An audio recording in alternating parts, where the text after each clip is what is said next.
Ladies and gentlemen, welcome back to the WGLNA Gold League Season 1.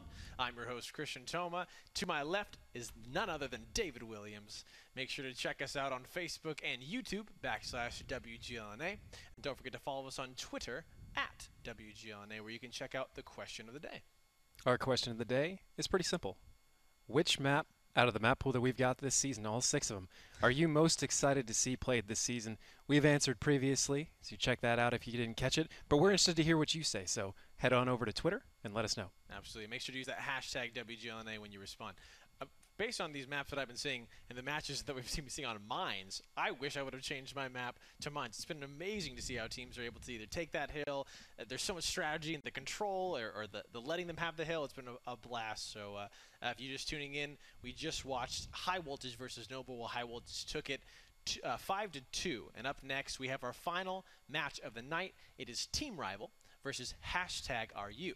Now, David, tell me a little bit about both these teams. Team Rival, as we talked about in the pre-show, coming from the Silver League. This is their first time in the Gold League, sinking their teeth in. But they were able to scrimmage against Elevate previously. They were known as Elevate Red. Yes, they were essentially Elevate's secondary or practice team, however you want to look at it.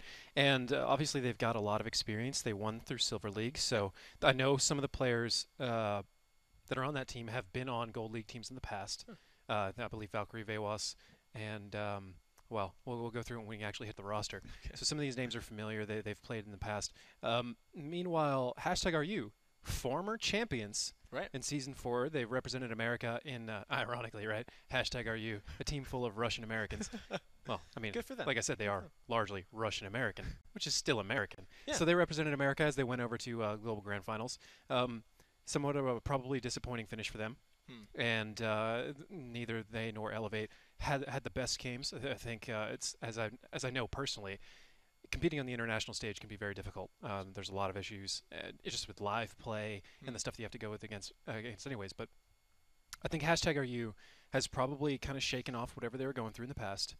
Hopefully they're redoubling this season, and we should find out pretty quickly here whether they came to play or they're just going through the motions. Sure. They've been somewhat hot-cold in the past, but they picked up Abrasive from Simp, who is a great player, has a lot of strategic knowledge, and I think that could be the new breath of life that they need to really come back with a vengeance. But again, we'll find out what kind of team they are this season really soon. Yeah, probably within a couple minutes, actually, ladies and gentlemen. So we're looking for Abrasive. We're watching him in these plays. Now, coming from a position of Team Rival, Silver League coming to Gold League. Do you remember when you were in a position of this, coming from a Silver League, playing with mainly people who are professional at this, but doing this a lot longer than you? Is that in a play of when you're prepping for a battle? Like, oh, these people maybe have more experience than us, or how do you go about that, being the underdog? So that didn't happen very often in North America, aside from like the early days before the Pro League even started. But because we were largely the team that had the experience. Gotcha. But when we did play against teams like Navi and Virtus Pro and some of these teams that have been playing a lot longer than we did, it was intimidating and it was hard to handle, and they knew it, and they exploit that very easily. It's hard to get over. So fortunately for Rival here, they have several players. Anubis, Valkyrie Vewas, WW2 Fnatic are all players. Airtie are all players who I know have played in the Gold League in the past, and they're veterans at this point. So I don't think they've been around for quite as long as some of the #RU guys have been, or it's actually very close because they showed up pretty late as well. If we head over to the rosters, which we should see here in a second now, we can see what these teams are rolling with. Rival has some new, some old. #RU, pretty much all the same names we remember from when they won their season, but it's all going to come down to, well, this first game. And ladies and gentlemen, we are into our final match of the night. Team Rival versus #RU on a map we haven't seen this season. Lakeville. David, take us to the tanks. I have no idea how this happened. I mean, somebody wanted to play this, and that's confusing to me. Valkyrie Vewas, well, let's back it up and not go one by one. Team Rival has a 110, two 5100s, an IS-3, two T-54 lightweights, and an M44. While #RU is running 3 IS-3s, an AMX 1390, 2 T-54 lightweights, and an AMX 12T. I'd probably say that the better lineup, from what I understand of this map, is going to be in #RU's favor. Both teams rushing straight into the city to start out. And we're going to say this is going to be a very exciting game as Valera and World War II Fnatic find each other. Valera taking a lot more damage, but World War Fnatic finding some cover behind some rocks. Now it's just going to be a one-on-one with these two tanks. A good chunk of damage, and Anubis picking up Valera there for the team of Team Rival. #RU now moving in with these IS-3s to that center church, holding this hill. We might see a lot of back and forth play. It just seems like this is a perfect spot to kind of just maybe peek out, take some shots, and go back. Topol M, West Bam, and Game is Rigged. Poking around the corners, taking quite a lot of fire. This is a sketchy situation. Man, absolutely. #RU. Looks like we have going on here. We have HK going in here with the AMX 5100, getting a nice amount of damage on Godzilla, who does manage to make it out without going down, which would be great for #RU. And then we have HK now pushing on the corner. Game is rigged. The Django, an amazing shot, and Game is rigged, and he goes out. Now Tano just in a bad position here as he looks to back up the IS-3. HK coming in behind him. 2 more shots, but abrasive, and Maktep Putin taking out so many members. Everyone's falling left and right. Not quite sure how to go. What's going on here? Tono gonna back out. He's on the reload, but a 4-on-4 now. Team Rival and #RU, but the HP is in such Team Rival's favor. Hall taking a little bit of damage there. Abrasive though, getting something in return. And he's gonna miss that shot there. Tano 1 shot away. Hall looks like he wants to come get it. He gets the shot, but it bounces. And Toll with a good response of 396 damage. But RU looks like they have to start backing out here as Hall does take down Tano with that 1 shot left. It's a 4-on-3. Team Rival now in the driver's seat, pushing against this AMX 1390 Godzilla. 1 more shot left. 3 shots though, not gonna reload. Abrasive and Master Putin heading out. Looks like they want to do a little reset here. It appears to me that #RU forgot they were on defense or something along those lines, because that was a very strong fight in the city that I don't see an immediate need for. However, I'm not super familiar with the meta and dynamics of how this map played. Perhaps they thought they had a little bit better of a strategy than they did, but either way, that heavily went in Team Rival's favor, and they're just working to get on cap right now. Really not a whole lot #RU can do at this point. Abrasive, Maktep, which means Master, if I remember correctly, Master Boot, and Godzilla mode. Just trying to stay alive and take some snipe shots from afar. Some good damage on Abrasive as he was making his way behind this hill. Now he is just 1 shot as well as Godzilla. So an amazing position to be in on Team Rival, who have put cap pressure on. Like you're saying, not sure what #RU can do. They're trying to get some fire in there, but it's all going to be just missing. Hall in some good setup position behind this house, making some good damage back and forth. Not Urtai taking a little bit of damage there, but not enough to cause anyone to do anything too rash. 43 seconds now, clicking down on this timer. Team Rival, they're actually getting some good setups. #RU is really lining these shots up really nice. Anubis has to get off the cap. He was pressured and forced right out there, which is really impressive. #RU can do this late in the game with this low of health. But Valkyr, very healthy in that 110. Going to stay on that base. Maktep Putin getting some damage, a little bounce shot there. What does #RU need to do to hold on to this? Because it's not looking good for them. Well, exactly what they're doing right now. They're just getting out. Abrasive needs to stay alive. That would have helped. Master Putin. I don't really know why they're abandoning the positions they got in. Perhaps Airtie was forcing them out. But where they're up or where they're out up there is not a bad place to fight from. If you're a T-54, it's nowhere's very particularly good. It has a low health 1390. Very easily kill. Another tank going down for Team Rival. Why? #RU seems to be finding these picks where they can and finding them masterfully as Master Putin is up here just kind of being a nuisance along this lake road, trying to get some shots off. Valkyr still that cap ticking down. Now 30 seconds left. #RU getting some shots again on this Anubis. Nothing hitting from both sides. But a 3-on-2, so #RU, you could say, have kind of even this out in their favor, but with 20 seconds left on the cap, Master Putin needs to get a shot on Valkyrie. It looks like he's going to go for that. Not sure if he's going to find it. He's trying to get a good position on these. Godzilla now moving in. They know they got to go. 13 seconds counting down on this clock. We get a shot from Master Putin, but that's not on the right target. He needs to turn his attention to Valkyr. With only 7 seconds, he goes for the shot, but it's not quite there. 4 seconds left. He needs to go in now. Godzilla mode coming in, but looks like they've stopped. They're just going to let Team Rival get this. A shot goes out, but it doesn't do any damage. That is extremely unfortunate. And Rival are the winners with that cap. that was millimeters away from drifting up into a track and causing a reset there. Oh, It is not unfortunate. not easy. Unfortunate. To hit the shot that he hit, and I mean that kind of in the opposite way you would expect. It's way more likely to hit a track or something like that than to drop low from that angle and hit that little bit of armor. Anyways, obvious mistakes coming out from both sides. Yeah. I'm not entirely sure why Rival was losing tanks after they got on cap like that. I mean, you have enough tanks to do a classic move where you bunker down behind like an IS-3, turn sideways or something like that. You're good. And then they have to come to you. And I mean, you got so many tanks. There's no real finesse required here. They could have pushed on him with the 5100 overlooking. I think they did have a 5100 left alive. I don't understand. Countless reasons. I don't understand what was going on there. Yeah. Not a great game for either team. And I want to talk about in the beginning. You said you were a little confused. It seemed like the teams didn't know if they were on attack or defense. What do you mean by that? I mean, they obviously know. But Right. whatever plan #RU had there to be extremely offensive as a defensive maneuver didn't work. No. Didn't work at all. And as we saw, it's entirely unnecessary. If they were just sitting up where they were at the end of the game with all their tanks, with different tank lineup, something more capable of hull down, good luck capping. And that's what I expected. I expected mid-lane control. Now, perhaps, think about it, they do spawn in the southeast, and perhaps they take quite a bit of damage when they're moving up. But there's got to be a way to compensate for that. I would not settle for just having to do a head-to-head team fight like that.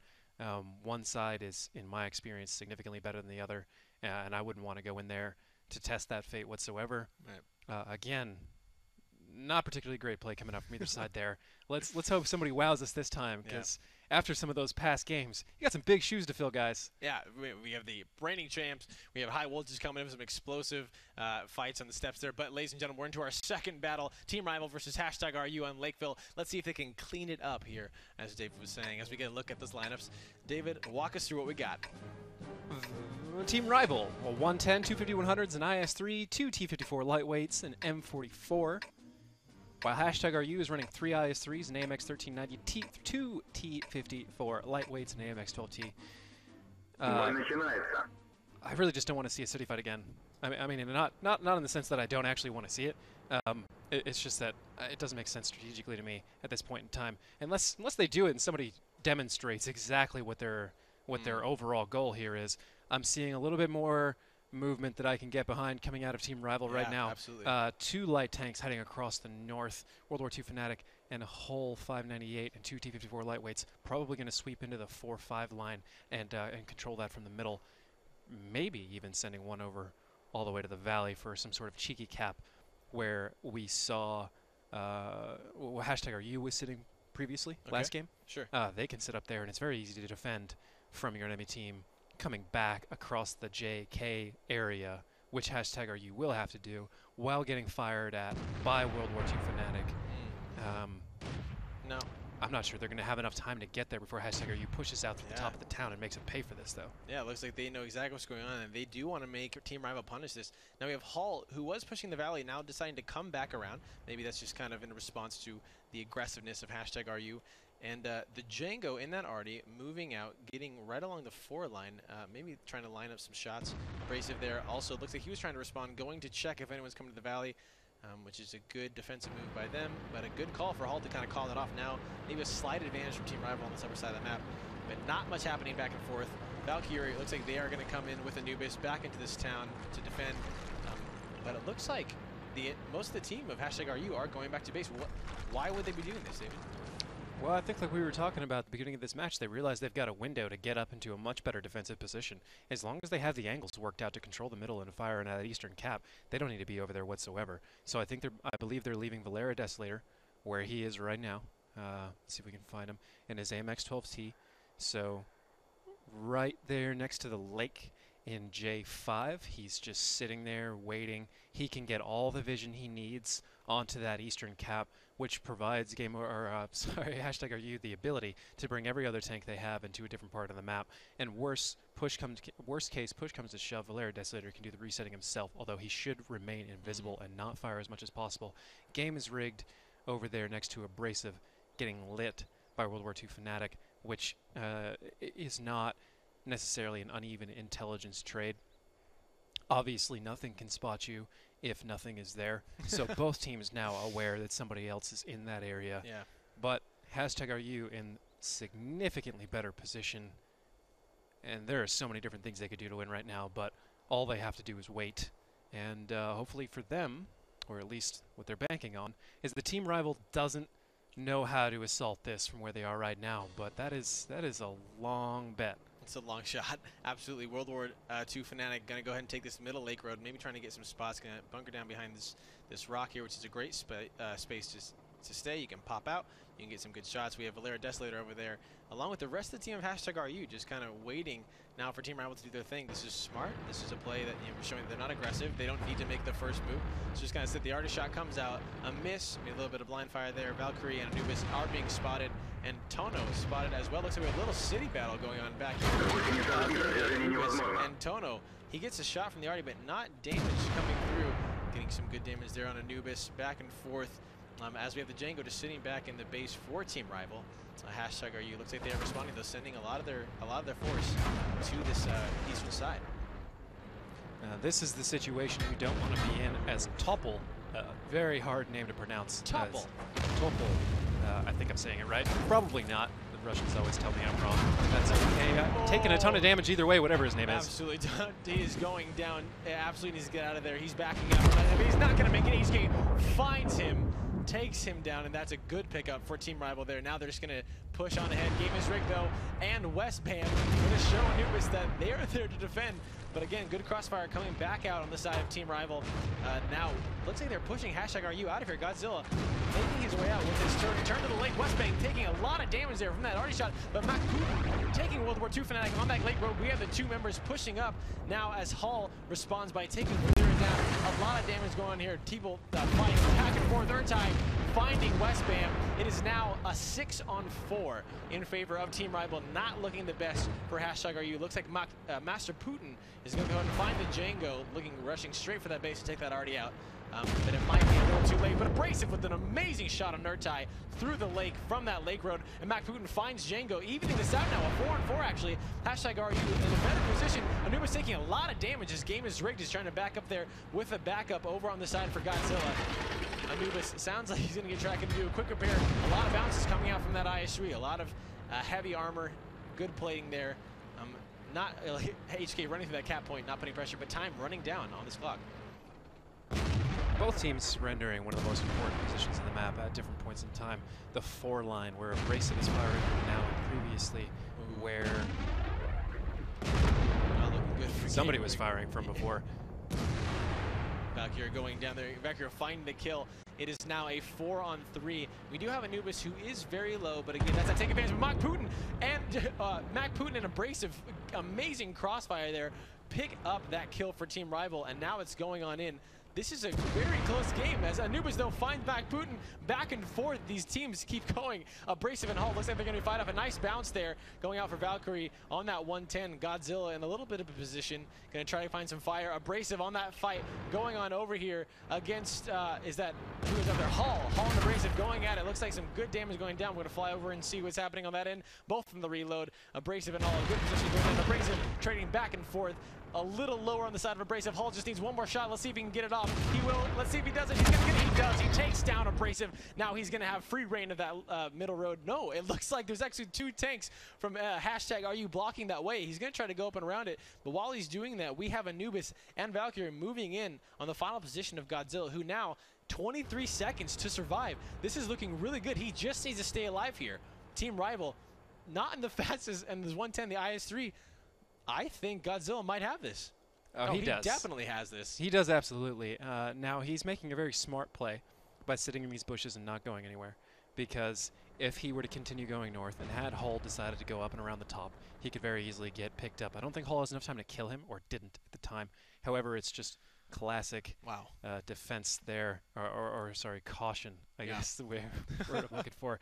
That match is... was frequently making me speechless. Yeah. I guess the best way to put it. I don't understand a whole lot of what's going on there.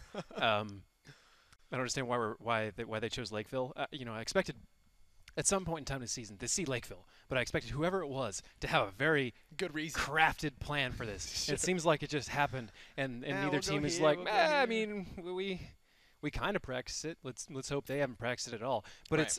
this map is not typically not incredibly hard to break down. The 4-line is the most important Right, the center. part of the map. Mm. It separates the map. It allows you to see one side or another. And now it's not easy to get there from where the spawns are. Sure. But once you have that kind of stagnation, both teams kind of surrendering it to one another at some point in time. But it's Yeah. all that matters on Lakeville. If it gets to that point in time where you need to divide the map, because if you're trying to push east to west or west to east, you can get shot from the 4-line the whole time. You get spotted from the 4-line the whole time, which Sure. allows you to get shot from people in the east or in the west or wherever. It's everything. Yeah. And they're just trading it back and forth. Some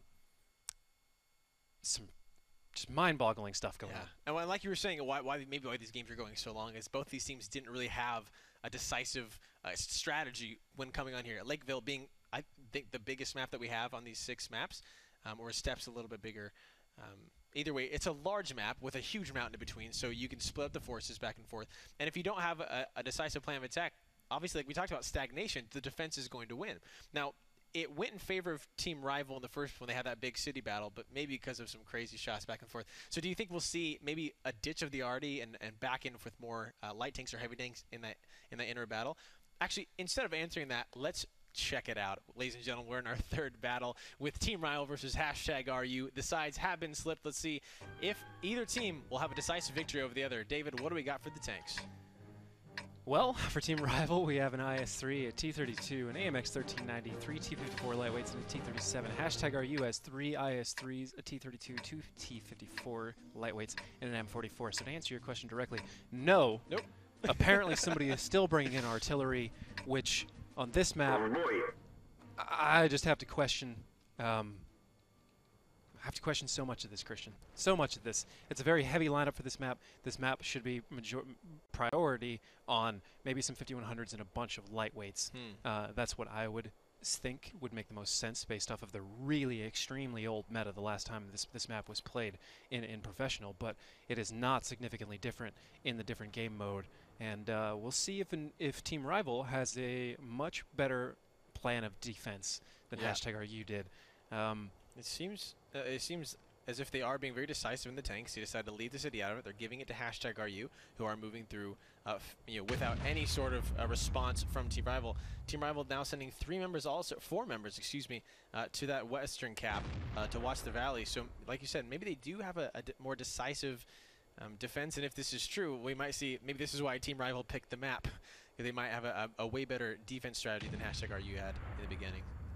Rival is they're rolling the dice. It's the only way to put it. Their southeast is so weak, and they're banking on #RU being scared of what's going on here. That's not something #RU is typically known to be, but they have successfully apparently bought enough time with these light tanks getting ready to flank around the north. But will it be enough? I don't think so. Though as soon as #RU sees those light tanks in the north, their heavy tanks in the southeast are going to die, and then they're going to be in a backwards cap situation. Just not a good what plan. You want.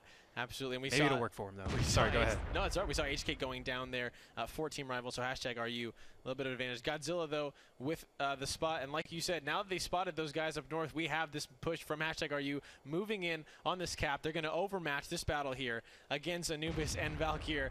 Missing the shot. There's a good amount of damage going through there. They know exactly where he is. They're going to push it. Godzilla and Mactep, along with the Arty, moving through the city to try to come along with their team. But now it seems as if this is going to be turned around the IS-3 and Anubis. And game is rigged on a one-on-one here with the health advantage going toward Anubis. Going toward Game is rigged. Getting a good shot off there. Although over here we see Valkyr getting chased away by Abrasive, but getting a nice shot for the, like you said, the control of the 4-line. We have Django and World War II Fnatic in an amazing position. Urtai picking up Anubis, also finding Valkyr. This is great. 2 pickups for Team Rival, and #RU just with the response of 1. We have Tano taking a lot of damage here, and these 2 tanks just sitting on this 4-line causing a lot of problems for #RU. #RU made a serious mistake here in the sense that they let Valkyrie Vewas and his T-32 slip away.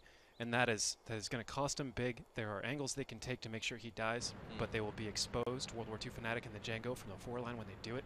but they have to get that kill, and they have to try and expand on this positional advantage that they have taken.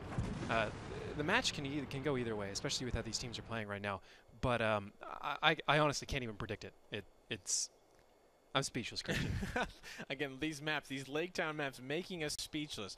5-on-5 here as we have #RU. Look like they're pushing back in the city. Abrasive over on this corner versus Valkyr. Just going to hold down, not doing any damage really to each other. Now we have Westbam putting some pressure on, but getting absolutely punished for it the moment he steps on, getting lit up by Django, World 2 Fnatic, and Urtai. Urtai now moving in with Hall right in his back. Looks like they want to go for West Bam here. We're going to see what can happen. Abrasive taking a lot of damage. Looks like he's really low. We'll see if he can get on it there. We have shots coming in from that 4 line against Abrasive as he's backing up against his corner. Urtai and West Bam now duking out along this little house here. Game is rigged. A lot of little skirmishes happening around this map, but it does seem as if Team Rival is in a slight better position with these 2 tanks on this 4 line along the Lake Road. Westbam now 1 more shot away. Urtai looks like he wants to come around and get that, but no, Westbam picks up Valkyrie with a beautiful shot there. Looking good for #RU, but Hall with the response against Westbam, and now Urtai by himself in this corner, but he has plenty of backup from those 2 tanks still, ladies and gentlemen, on that Lake Road. We're going to see some cap pressure on, but not much. Game is Red taking some damage from Hall here. Tano just going to be there. Master Putin coming up to try to assist his team. Urtai taking some good damage. 1 more shot's got to be careful to see what he can do. And now it looks like he's going to get a little bit of overmatch. Mac Putin going to try to go and end this one. He does. He finds Urtai, and he's just going to go and make a nice little rotation without taking really any in response. It's a 3-4 in favor of Rival, or in favor of #RU, but the health is in the favor of Team Rival. #RU is actually getting some reasonable cap pressure here. They did manage to finally take out that T-32, which is putting them in a significantly better position. All of these light tanks that are left for Team Rival are going to be fairly ineffective at assaulting this right now. #RU is looking like they actually are going to pull this one out, which was seriously in doubt for me at least 4 times. Like you're saying, like you said, 8 seconds now on the cap for #RU. Hall going and trying to get a reset, but he doesn't. He gets a track and set, and he's going to get decimated. Looks like a nice shot comes out from World War II Fnatic onto Game is Rigged from that late corner, getting the reset they needed. But the question is how long, because now it's back down to 15. Tono picks up Hall. This is looking amazing. The Django not in the best position. Let's see if he can get over here in 10 seconds. And World War II Fnatic also making the run. They need to get some shots in here. 3 seconds now on the cap. 2, 1. Will Team Rival get the reset? That's a miss from them. Django misses. Fnatic misses. Django does find a kill, but it's not quick enough. 0 down on the timer for #RU. And there we go. #RU pick up another back and forth victory, which is seeming that they're just drawing out. Speechless. We're not quite sure what's happening all over the place. One time Rival has it, one time #RU has it. Yeah. David, analyze that for me. The only analysis I can give is neither of these teams practiced this map enough. Or perhaps this is just what Lakeville is going to be. But either way, if that's the case, why was it chosen? Why was it not banned out? I really don't know. But on top of that, it's not even so much about the overarching strategies. There are decisions made throughout this that just make no sense to me. People just driving through open lanes of fire with no apparent goal, getting wrecked the whole way along the way. Huge risky pushes that are things that we've seen out of teams far in the past, but most teams have grown out of. And yeah, I'm gonna say grown out of because that's the reality of the situation. These aren't things that you do unless that you either have no other option, right, or you're so well read on the other team that you know that they're going to be a little bit hesitant. For a second, their Rival had a fairly decent push they could make, but they opened up a gigantic, obvious, easy push for #RU, which led them into the game. Up in the north? In the southeast. So Rival pushed around the northwest. Right. And as soon as they did so, #RU just pushed to the southeast, right, and cleaned everything up. Now, #RU made a gigantic mistake in not bracketing that T-32 so he couldn't run from where he was and letting him escape. Had they not made that mistake, they could have very easily pushed in the 4 line, held their defensive positions, and it would have been game over. Now, Lakeville's obviously a difficult map to play. There's a lot of actual player skill on both of these teams. I just have no idea why it's turning out this way. But either seems- way, this should be our last last battle on Lakeville, and we will find out if anybody has come a little bit better prepared on a different map after that. Absolutely. We're going to have Team Rival going to try to hopefully tie it up against #RU, like David said, in our 4th and final battle on Lakeville. Let's get into it, ladies and gentlemen. We are ready to see those tank lineups. David, what do we got? Team Rival with a 5100, an IS-3, a T-32, and 3 T-54 lightweights, along with a T-37, tagging along with the rest of the big boys. #RU with 3 IS-3s, a T-32, 2 T-54 lightweights, and an M44. You know, I'm continuously seeing these teams bring an M44 on offense. I have yet to see an M44 do anything of note on offense where, you know, another light tank would be huge and controlling the 4 line or really anything. So I'm hoping they know better than I do, and and they can educate me on why this is playing out the way it is a little bit later, and then I can tell all of you so we can collectively breathe a sigh of relief and actually apologize to these poor men for making fun of them at this point in time. However, until then, we're going to keep on going what they're going. We got this game. And air tie, World War II Fanatic, Hull 598, and Team Rival pushing around the west side again. Yep. I mean, if it wasn't unwise the first time, I don't see why it would be wiser the second time. I mean, I suppose there's a certain chance where #RU is like, they'll never do that again. Why would they ever do that again? But or perhaps they're trying to set a trap for it. That I see. There is a 5100 there now, a T-32. You know, #RU didn't do a great job pushing through it the last time, but we shall see the western push stalling out a little bit as well. Yep. Just so much risk going on right now. It is making me uncomfortable. Like you said, that push on the western side is stalling out for a second, maybe checking to see if anyone's defending the end of that valley toward the northern end. But Urtai and World War II Fanatic going to continue on, but Hull this time coming back. So we just have a 2-person push on the north this time. Godzilla maintaining in the cap, and he's now going to go ahead and decide to join his teammates. We have a little bit of fire, people spotted here, but no damage coming out. Just either missed shots or bounce shots happening over here in the southeast corner. We have the Artie now, not being very super effective as of yet that I've seen. Do you think there might be a better decision or a better reason to bring a different tank into this match? Absolutely. I mean, the biggest reason is so far we haven't seen our artillery really do anything in this situation. #RU balling up, getting ready to play. Perhaps a little bit late, but it's kicking off now. There we go. They're going to go in. They get a nice little bit of damage on Valkyrie here, but it looks like Anubis is going to be their target. They're swarming around, but a good amount of damage from World War II and HK on that lake road. Going to stop that push directly, but those shots absolutely missed, which is not good for Team Rival. So #RU just pushing their way in, backing him out. Anubis now, he is isolated. He is by himself. It's just a matter of time before he goes down. Abrasive is the one to pick it up, and Anubis going to go ahead and fall. Now #RU going to continue on this push. This is a nice, I like the setup of World War II Fanatic and HK on this road, but it just wasn't enough. They missed those shots as they were coming in, and RU now going to go ahead and respond. The Django going down. What is happening here on the side of Team Rival? It seems like if they are just absolutely disgruntled and discoordinated, not a lot of damage coming out from them, but a lot being taken. #RU absolutely in the driver's seats here. Valkyrie was still surviving in that T-32. #RU finally closing in, much more consistent, strong move there to take him out. Learn from the last time. Something that #RU has always done well is adapt match to match. And now they are in such a good position to close this out and start a 3-1 lead over Team Rival, moving into another map. Now, like you're saying, 4 now remaining for Team Rival against the full 7 of #RU. It is amazing to see what looked like a very similar start from last game, how #RU absolutely has just dominated that, finding the picks when they did. Not a lot of response damage coming from Rival. A little bit coming on Tano there in his IS-3, but the cap pressure is being built up. Looks like they're going to put 2 members on it. The 4 members of Rival need to find out something to do. They need to do it quickly, but not sure what you can do against a full 7 tanks on this side of #RU. 30 seconds remaining on the cap, 3 minutes total on the battle. It looks like RU might take a 3-1 victory, as you're saying, against Rival on this Lakeville. Hull over there in the base still, almost where the Western cap is trying to get some side shots, but it's not going to be enough. 7 seconds now, taking down HK, running in here. Maybe he's going to look for resets, but I'm not sure he's going to make it in time. This is not looking good for Rival. There's a little bit of a reset because of Westbam leaving, but it's down to 0. He gets a shot. He misses the shot. He hits a house. This is not looking good, and #RU is going to take this match against Team Rival in a victory of 3-1 on Lakeville. Well, that seemed a little more decisive coming out from #RU there. I mean, they did a solid push on the southeastern cap.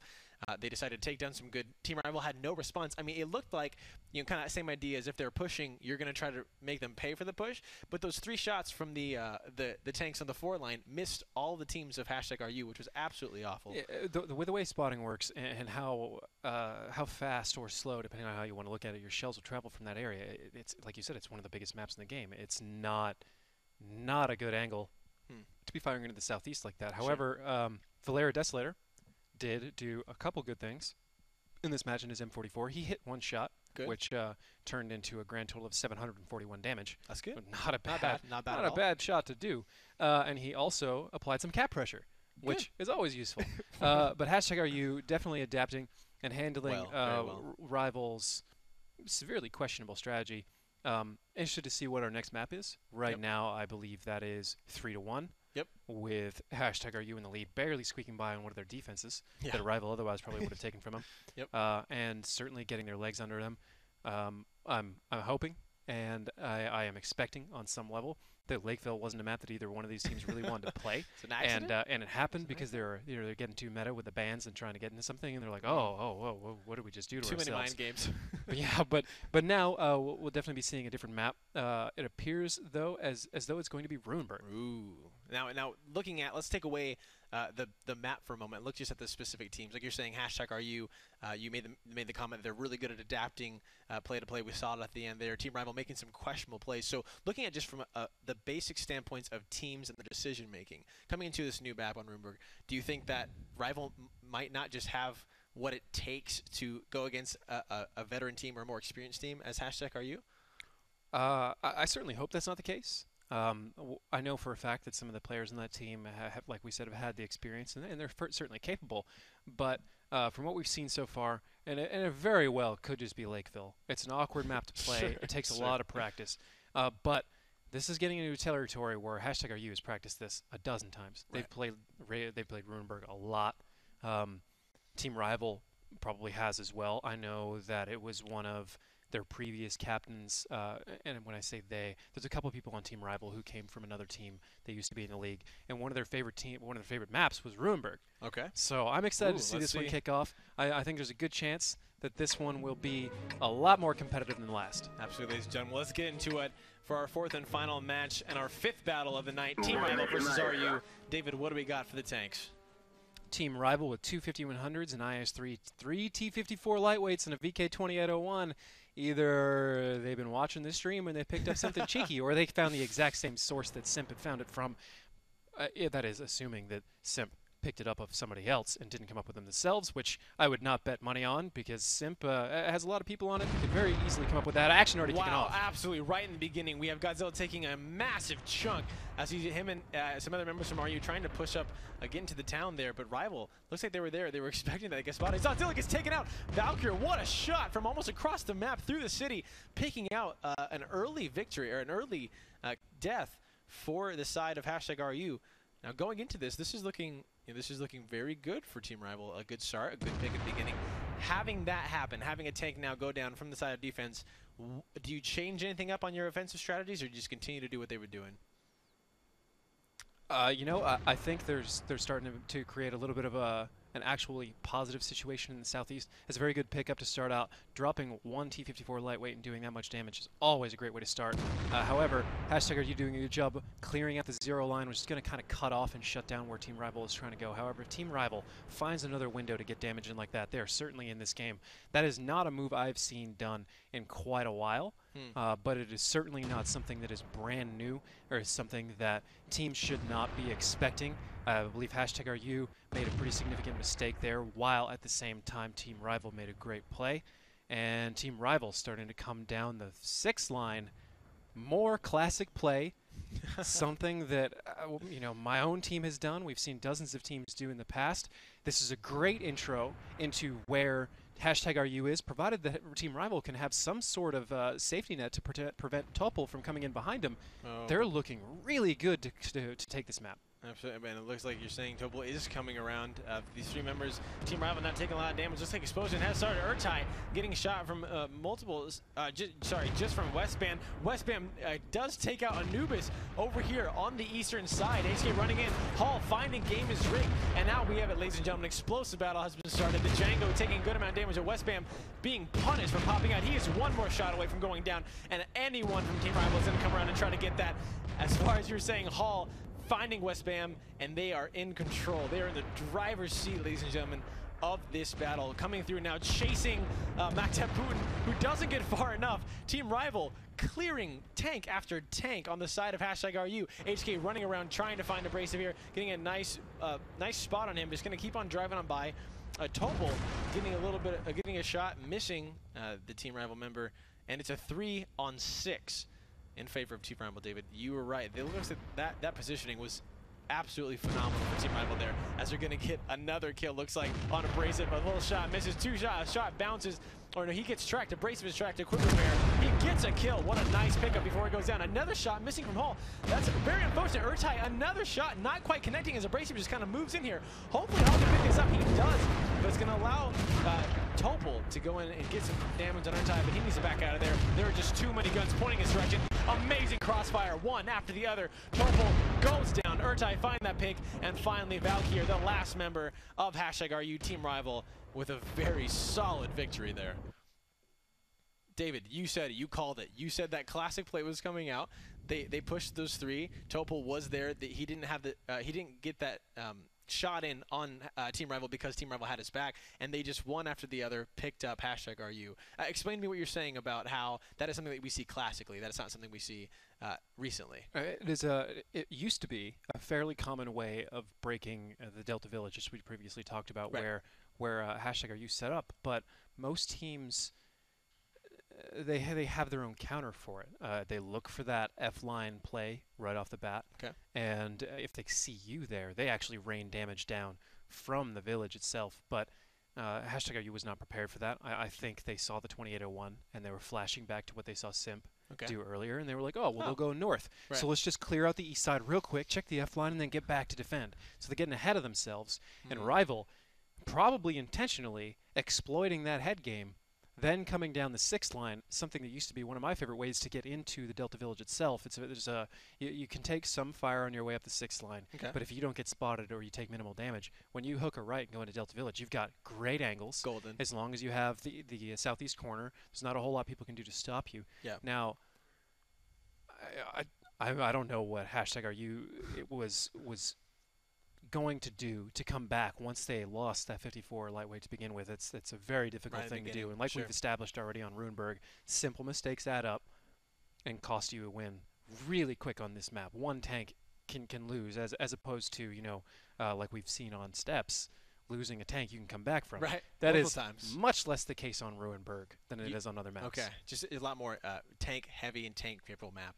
Well, ladies and gentlemen, let's see if Team Rival can continue this victory, or #RU is going to pull something out of their pockets to go ahead and take this battle. We're into our next battle, ladies and gentlemen. Team Rival versus #RU. Team Rival on the attack, #RU on the defense. David, what are the tanks? Team Rival with 2 5100s, an IS-3, 3 T-54 lightweights, and a VK-2801. On defense with #RU, a 5100, 2 IS-3s, 3 T-54 lightweights, and a T-37. We shall see where both teams go at the start of this one. It'll be everything. I expect Team Rival to go north this time, but they could very well just rinse and repeat. It's something we've already seen them do, so it's certainly not out of the question, but it's not something they want to get into the habit of doing, because then it's going to get extremely obvious if, you know, when they have something and they try it, you know, they're a team with one or maybe two strategies. These initial positions they're getting look very similar to what they did last time. Absolutely. And #RU wisely avoiding that risk, escaping without the loss of tank that they suffered the first time. Yeah, so now looking at, like you're saying, this is a very similar setup with the full lineup for #RU being alive. What is Team Rival going to have to do since they don't have that advantage that they had in the beginning of the last match to to go ahead and take this? Do you think we're going to see the same push? Do you think they're just going to go for it anyway, or maybe refigure and go toward that northern cap?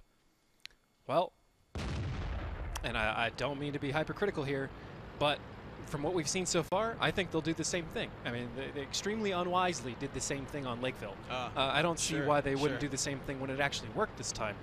So a south push, not unlikely. However, there is a reasonable chance that they will prove me wrong, much to my delight, which they appear to maybe be doing. It does. It looks like they're good. I don't know. There's a huge split going on here. This is interesting. And we were talking about in the first match how splits on this map generally don't work out very well for the team who is splitting. Does that still hold true here as we have 4 members heading up to the north and the 3 to the south? Absolutely. And the one side you do not want to split on is the offense, because the defense is all balled up, mostly in Delta Village. So with the eyes that #RU has now, it's like a 2-foot jaunt for them to isolate these 2 heavies, which they know are there. And as soon as Topple spots those lights in the top, they'll send like 1 or 2 tanks back to make sure the cap doesn't happen and drop everything onto those 3 heavies, get them for free, and then go up top and just clean it all up. Now it looks like Team Rival just going to go ahead and not even care about the cap and just run through. We have a lot of crossfire going here. HK getting extremely low. Some good crossfire. Valor picks him up before he goes on the move. An amazing pickup there for Valera for #RU, and Team Rival now down a tank, which was not looking good. We do see a response here from Team Rival coming in against Topple. World War Fnatic does find him and pick him up, and Valera now has to get out of there as these IS-3s continue to push up in the AMX 5100s against Valera as he gets behind the fountain. A nice little place to kind of chill. He's going to get some shots back up, but look at this, ladies and gentlemen. We have #RU moving in, finding around, surrounding Team Rival. Valkyrie takes down Valera, which is good, but the cap pressure has been applied over here for Team Rival. Looks like a bloodbath coming down the village. Max Putin takes down the Django. They're going to just keep on pushing up. Urtai taking a lot of damage here. Max Putin also getting a lot of return. He's 1 more shot. Urtai takes him down, but Urtai looking very dangerous himself. Needs to find a way to get out of there, but not sure if he can. He cannot. Game is rigged. Will take down Urtai.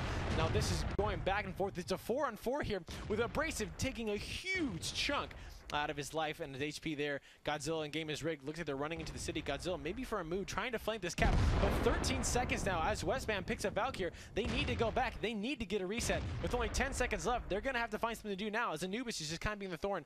But look at this, ladies and gentlemen. We have Godzilla. He's going to go for it. Let's see if he can get this recap, or this shot in here to get the cap points pushed back. He's going in. It doesn't even look like he's going to take the shot. Why isn't he taking the shot for? Oh, he has a tank there. Will he make it? He does not. The cap goes out, but he does just in time. It was just in the last second. He gets the reset. A beautiful job right there by #RU. And now World War Fnatic gets absolutely decimated as Game is Rigged is going to go ahead and pick up more kills. Westman finishing it off, and #RU now just taking this landslide and running it. Hall not going to be able to do anything for his team. A close game there. It got down to the final second. Game is rigged. Finds that final blood with Hall. And wow, for a moment there, I thought Team Rival had it. It went down to 0. It was just in time. Godzilla with that amazing reset, which then just set the whole game off. And well played by #RU right there. It was a great job by World War II Fnatic using the 2801 as cover. I was like, why is he shooting him? It can be hard to see unless you're extremely used to it. I know those players well enough. Well, pretty much every player we're going to see in there would take a shot if it was there. And I was like, I think there's a wreck in the way. Gotcha. With our exact view, it was a little bit difficult to see. I think #RU responded a little bit slowly there, based on what they saw. Okay. Rival, just very not a good idea. Not a good idea. The cap pressure is not a bad idea, but they would have been better off pushing some of those light tanks they left in cap all the way through to the A6 place that we've talked about before, right, the town up above, where they get very good positions. They can fire from cover, and they can prevent #RU from actually coming back while they put on that cap pressure. Gotcha. But I mean, overall, just that kind of split. If #RU had jumped on it a little bit earlier, it would have been a catastrophic win. Or loss, depending on which side you're talking about at the time, right? Right. But either way, #RU got it together. They took him out. Rival, if you're going to do something like that, at the very least, you got to rehearse it a little bit more, get the timing down pat, and at least I'm excited to see some new stuff. Yeah. Well, new for today. Yeah, it's been amazing. We saw Rival using those older tactics you were talking, which worked well for them in the first one. But like you said, without taking that opening tank at the beginning, and they're trying it almost again, then they split them up, which isn't ever a good idea. It just seems like since that opening plan didn't work, they didn't quite know what to do. Like, that was their one plan. They were going to try to do that all the way. But now we are going to be switching sides, so we'll see if they have maybe an equally creative, older tactic coming out on the defense, or if #RU is just going to absolutely dominate this all the way through. They just need one more victory to take this match. Only time will tell, Christian. Rival, again, it is a map that they've played before, yep. And some of the old strategies, unlike the offensive old strategies, the defensive old strategies are still viable, and they're almost exactly the same. Oh. So if Rival is playing kind of that old handbook, that old playbook, then this is the situation in which they will do much better at. Great. Well, let's see if that will happen, ladies and gentlemen. We're into our battle. One more victory for #RU, and they will take the match. We have Team Rival on the defense, #RU on offense, on this map of Ruinberg. David, what do we got for our tanks? Team Rival with 2 5100s, 2 IS-3s, 2 254s, and a VK-2801. That looks like a fairly classic defensive formation to me, although that 2801, I'm not, I don't know why they're taking that over the T-37 in this instance. It's not necessarily bad. I'm just saying I literally don't know. Okay. And it's not like a cheeky I don't know, if that makes no sense. It's I don't know. I don't know what's so much better about it. #RU with a 5100 and IS-3, a 1393 T-54 lightweights, and a T-37. It looks like they're going for a very classic northern push, and I expect to see them take some of those light tanks all the way across to A6 like we had been talking about before. Yeah, let's see if they can do that. Let's see. And it looks like they are. Game is rigged. Westbam and Abrasive going to go ahead and keep on pushing right through. Exactly what we're talking about. Going to get a great positioning over here by these towers. The shot's not quite connecting for Team Rival, and the cap pressure has been applied. 2 tanks now, 45 seconds. It is up to Team Rival to respond. Let's see how they do it. They're sending World War II Fanatic into the city, just like we saw on that first match of Elevate versus Lamp. A nice shot there, getting a little bit of reset on Tano. How do you pronounce his name again? Topol. Topol, on Topol there. But 36, still counting down. Abrasive game is rigged. Westbam, like you were talking about, making sure that Team Rival cannot push in on them. But here we go from behind. World War II Fanatic and Hall going to try to get a good position right there on Topol. Valera in a nice sort of cover on that T-37 with the bush. And let's see where this goes. But with only 10 seconds, it is now or never for Team Rival, or #RU will take this 5-2 in this easy victory, which seems with no response coming out from Team Rival. They're running in. Anubis is now going to try to find a shot. 2 seconds now. One more second. Let's see if they can get the shot. Any shots coming out. One misses just for Team Rival, which is not looking good. And #RU look like they're just going to take this for free with a minimal response for Team Rival in that aspect. #RU absolutely taking that by storm. Whoa. What was that? Yep.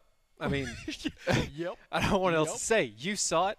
#RU doing a very classic and perhaps not the most recent meta style push from what we've seen. It very well could be that #RU was doing it, quote, right, and some of the other teams weren't. However, Okay. I mean, it obviously worked for several teams today. But that is the northern push that I'm well aware of. That was beautiful. It's a little bit lighter than I'm used to.